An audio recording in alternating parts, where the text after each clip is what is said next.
Bonjour, je m'appelle Martin Pelletier, je suis chef de la division du transfert de technologie au Centre Serre. Je viens vous parler aujourd'hui du nouveau CTTA portant sur les évaporateurs et les osmoses. Il me fait plaisir de participer à votre événement Porte ouverte. J'espère vous voir en personne le plus tôt possible. Bonjour à tous, ça me fait plaisir de venir vous parler aujourd'hui en virtuel, non pas d'un projet de recherche comme c'est habituellement le cas, mais plutôt d'un projet qui relève directement de la division de transfert de technologie au Centre Serre. Et j'ai nommé la réécriture, la réédition du cahier de transfert de technologie en acériculture.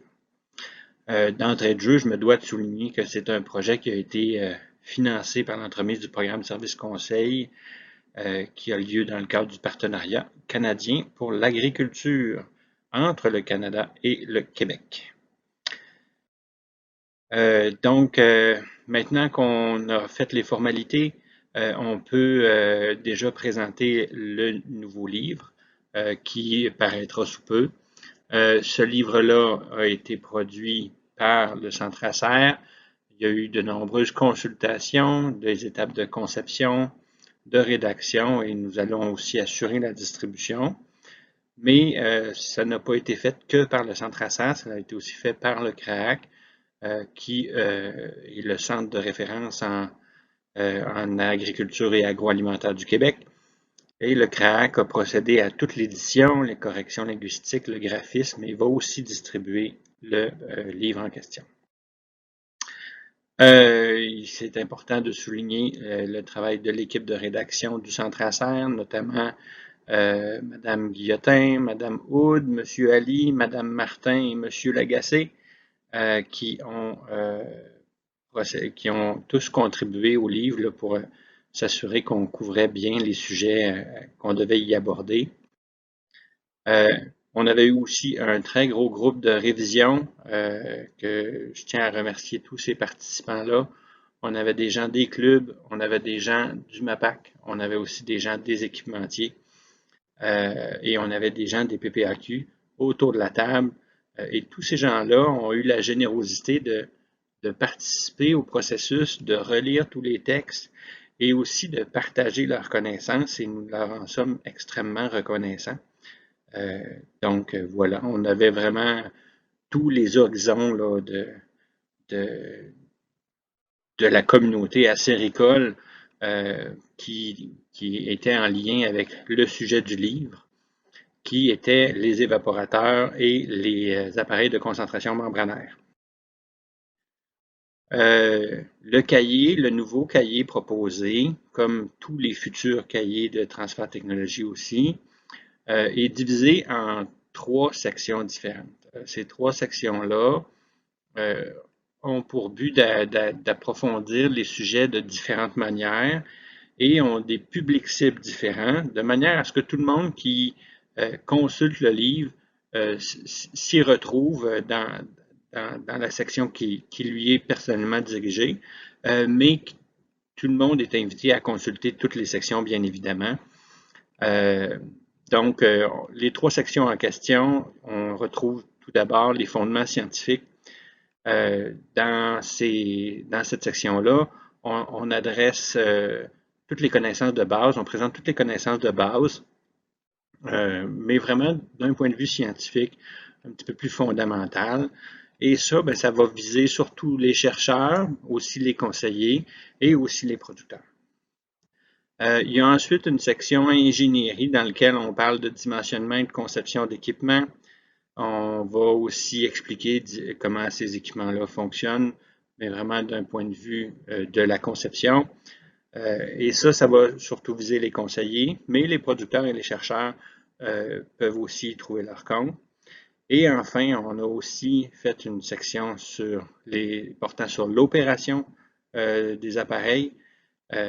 Et là, dans ça, on a des propositions de procédures d'opération. On a différents critères de diagnostic des appareils en production.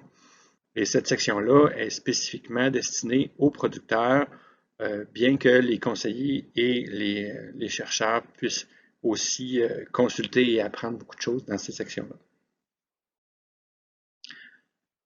Maintenant, je vais approfondir un petit peu les points clés qui sont dans le nouveau cahier de transfert technologique en acériculture portant sur les évaporateurs et les appareils de concentration membranaire.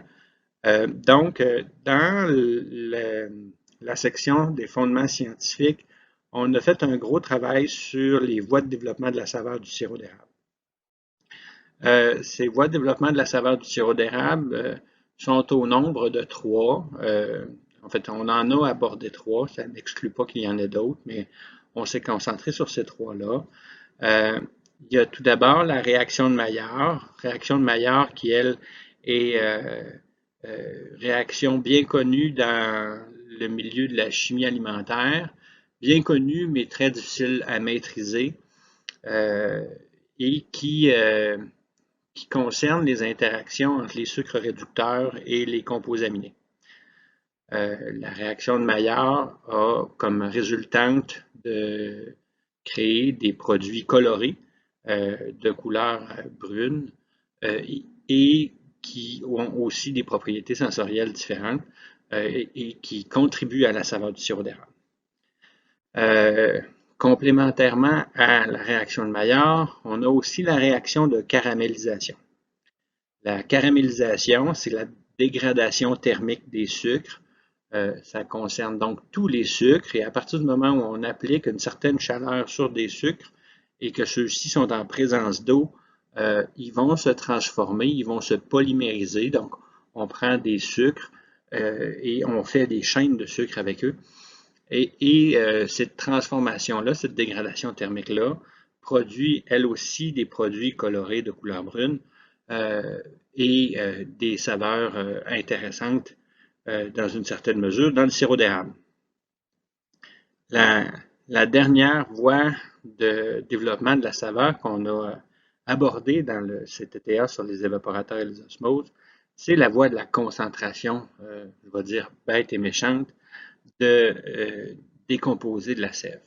Quand on regarde attentivement la composition de la sève et la composition du sirop, on voit que c'est pas tout qui se concentre dans les mêmes proportions. Par contre, il est raisonnable d'émettre l'hypothèse que l'effet de concentration de certaines molécules va en augmenter la perception sensorielle. La preuve la plus probante de ça, c'est clairement l'effet de la concentration du sucre, tout simplement, parce que si on prend une sève qui a 2% de sucre, qu'on la concentre à 66% de sucre pour faire du sirop, bien évidemment, on va augmenter l'importance de la saveur sucrée en bouche. Et dans le fond, la concentration des autres éléments peut aussi influencer les propriétés sensorielles du sirop d'érable. Dans la section fondements scientifiques, on aborde aussi les procédés de concentration membranaire. Il y a une section qui vise à présenter les différences entre la concentration elle-même et la clarification, qui est un processus émergent en acériculture, bien que déjà utilisé dans d'autres industries. Donc, la concentration membranaire, c'est l'utilisation plus classique, on va dire, des procédés de concentration membranaire qui consiste à appliquer une pression sur le liquide pour en extraire de l'eau. Inversement, la clarification, elle, ce qu'elle fait plutôt, c'est qu'elle sert à purifier le produit et à en éliminer les contaminants. Donc, quand on fait de la concentration, ce qu'on fait, c'est qu'on applique la pression sur la sève, on extrait le filtrat qui est l'eau et on garde le concentré. En clarification, c'est l'inverse. On applique la pression sur la sève toujours, mais le filtrat, c'est ce qui va contenir l'ensemble des éléments nutritifs et des sucres généralement présents dans la sève, mais ne contiendra pas tous les contaminants, micro-organismes qui auront été interceptés par la membrane. On a aussi une section sur le colmatage et la polymérisation des membranes. Ces deux phénomènes qui nuisent toujours aux acériculteurs et qui diminuent les performances des appareils de concentration membranaire, alors que le colmatage est un phénomène qui découle vraiment du fait que les pores de la membrane sont obstrués ou bouchés par des résidus qui entraînent une baisse du débit de perméation.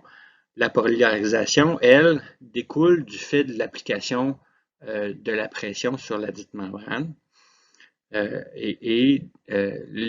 L'effet de la polarisation peut surtout se faire sentir quand on a des niveaux de concentration passablement élevés, où il se crée un gradient entre le cœur d'écoulement, la grille d'écoulement du concentré et la surface de la membrane, parce que dans le fond, la concentration en éléments dissous, elle est plus élevée près de la membrane, et ça crée une polarisation qui peut diminuer les débits de perméation. Enfin, on a aussi ajouté une section sur le Aubrix, Aubrix qui est une technologie qui gagne quand même passablement en popularité. On a donc présenté les effets du Aubrix sur les propriétés du sirop et l'intégrité des produits découlant de la technologie Aubrix. On a aussi une section passablement importante qui traite des procédés d'évaporation. On parle entre autres de transfert de chaleur, qu'est-ce qui nuit au transfert de chaleur, mais aussi mathématiquement, qu'est-ce qui se passe mathématiquement et physiquement. Qu'est-ce qui se passe lorsqu'il y a échange de chaleur entre la source de chaleur, qui est généralement dans une chambre de combustion, les tôles des casseroles et ensuite le réduit qui est dans les casseroles. On a aussi produit une section concernant le moussage dans les casseroles, qu'est-ce qui favorise le moussage et aussi comment les agents de contrôle du moussage fonctionnent. Et enfin, dans les procédés d'évaporation, on parle aussi du développement de la pierre de sucre, qui est un enjeu pour les producteurs, mais qui comporte son lot d'informations plus scientifiques qui méritent d'être véhiculées aussi. Ensuite, dans la section ingénierie, on a consacré beaucoup d'efforts au développement d'un outil de dimensionnement. L'outil de dimensionnement a été développé d'abord sous forme de tableau Excel que les gens vont pouvoir se procurer avec à l'achat du livre. Et dans ces tableaux Excel-là, on a différentes étapes de caractérisation de l'entreprise où on va d'abord avoir le nombre d'entailles et on va établir les temps de travail disponibles pour les étapes de concentration et d'évaporation. Ensuite, on va avoir des sections qui vont permettre de déterminer c'est quoi les niveaux de concentration et les performances horaires de concentration à obtenir pour remplir les exigences de temps de travail qui ont été ciblées par le producteur. Et ensuite, un coup qu'on a déterminé les performances horaires et les niveaux de concentration qui vont être appliqués au concentrateur, on va pouvoir passer au dimensionnement des performances horaires de l'évaporateur. On a aussi des suggestions sur les capacités de stockage de sève, de concentré et de filtrat pour le lavage. Et dans le fond, la technique qui est proposée pour dimensionner et sélectionner les équipements, c'est de partir avec les performances horaires de concentration, d'évaporation et les galonnages de bassins à mettre en place dans une entreprise, et ensuite de magasiner les différentes options qui s'offrent à vous en termes notamment de carburant utilisé, en termes de type d'évaporateur, pour vous permettre d'atteindre ça. Une fois les différentes propositions, une fois que le producteur aura en main les différentes propositions des équipementiers, il pourra utiliser un autre chiffrier de calcul qui a été développé et qui sera lui aussi commercialisé avec le livre.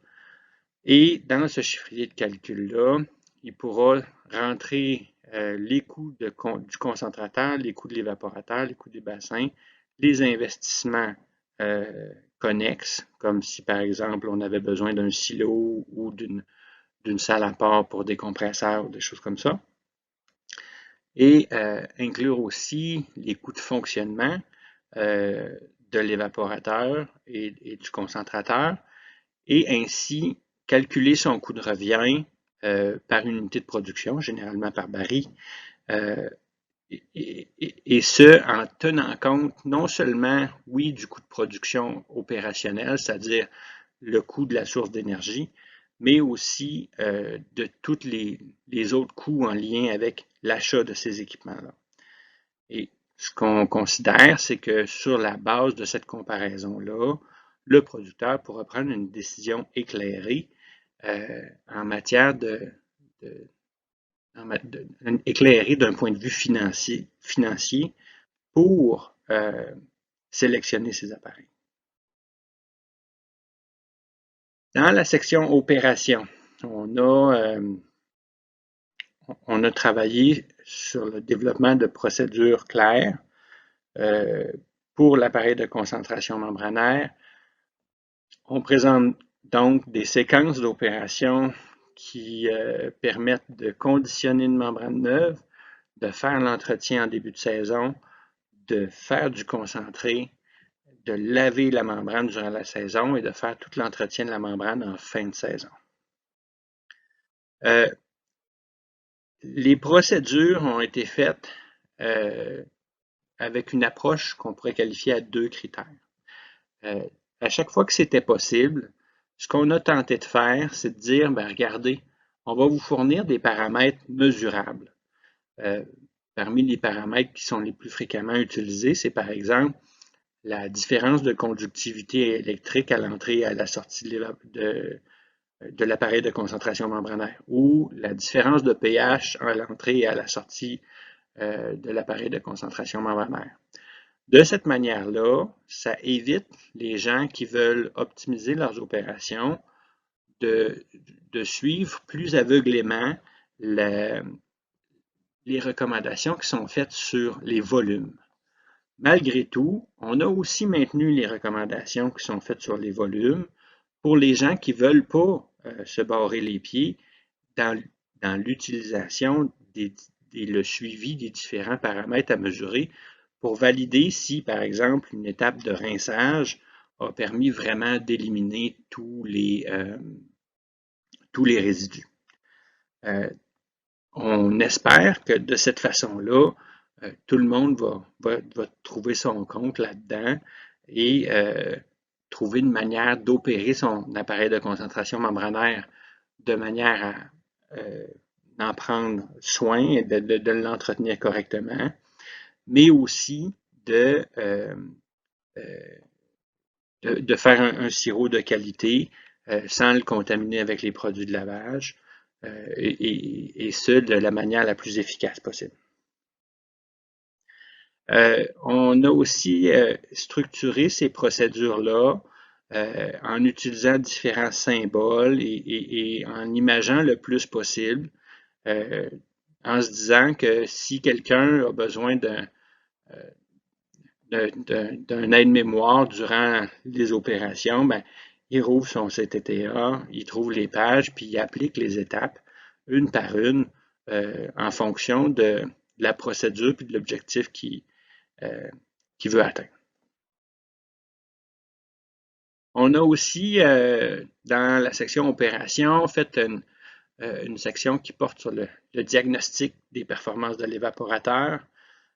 Plus de 12 critères, en fait non, précisément 12 critères diagnostiques ont été proposés et chacun de ces critères diagnostiques-là est accompagné de valeurs cibles et de pistes d'interprétation afin de pouvoir identifier si notre opération de l'évaporateur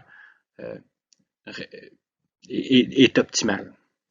Je me suis permis de lister les plus importantes, ceux-là qui sont les plus évocatrices, mais il y en a aussi plusieurs autres. Au niveau de la productivité de l'évaporateur, on a les taux d'évaporation qui sont décrits. On a les performances aussi en termes de volume de sirop produit par unité de temps, par exemple. Au niveau de l'efficacité, bien sûr, on parle d'efficacité énergétique annuelle, efficacité énergétique instantanée, comparaison des deux paramètres. On a aussi une section sur la consommation d'énergie par volume de sirop. Ensuite, au niveau des ajustements, là, c'est dans les critères diagnostiques proposés, on parle entre autres du patron d'ébullition et du Brix de transfert, par exemple. Le cahier de transfert technologique, là, actuellement, on est en train de terminer celui sur les évaporateurs et concentrateurs. Et nous avons amorcé la rédaction de celui qu'on a affectueusement baptisé le CTTA qualité, qui va parler entre autres d'instruments de mesure, de systèmes de qualité à la cabane, des saines pratiques pour éviter la contamination des sirops, etc. Alors ça, c'est actuellement dans la machine à saucisses pour une publication prévue en 2023. On prévoit aussi entamer prochainement celui sur les infrastructures de récolte et il y aura aussi un livre qui va traiter des aspects forestiers de la production de sirop d'érable qui a été entamé mais qui n'a pas encore de date de sortie prévue. Donc, c'était le nouveau cahier de transfert technologique en acériculture portant sur les appareils de concentration membranaire et les évaporateurs. Le lancement officiel est à venir. Je vous invite à vous abonner à notre infolette pour être au courant des développements à ce sujet-là. Je vous remercie pour votre attention et je tiens encore une fois à remercier les partenaires du projet, tant au niveau financier avec le partenariat canadien pour l'agriculture que au niveau de la réalisation du projet, tous les membres du groupe de révision. Ça a été un plaisir de travailler avec vous et je pense que le nouveau CTTA va être un outil qui va durer pendant encore plusieurs années. Alors, au plaisir de vous rencontrer en personne dans un événement acéricole le plus tôt possible.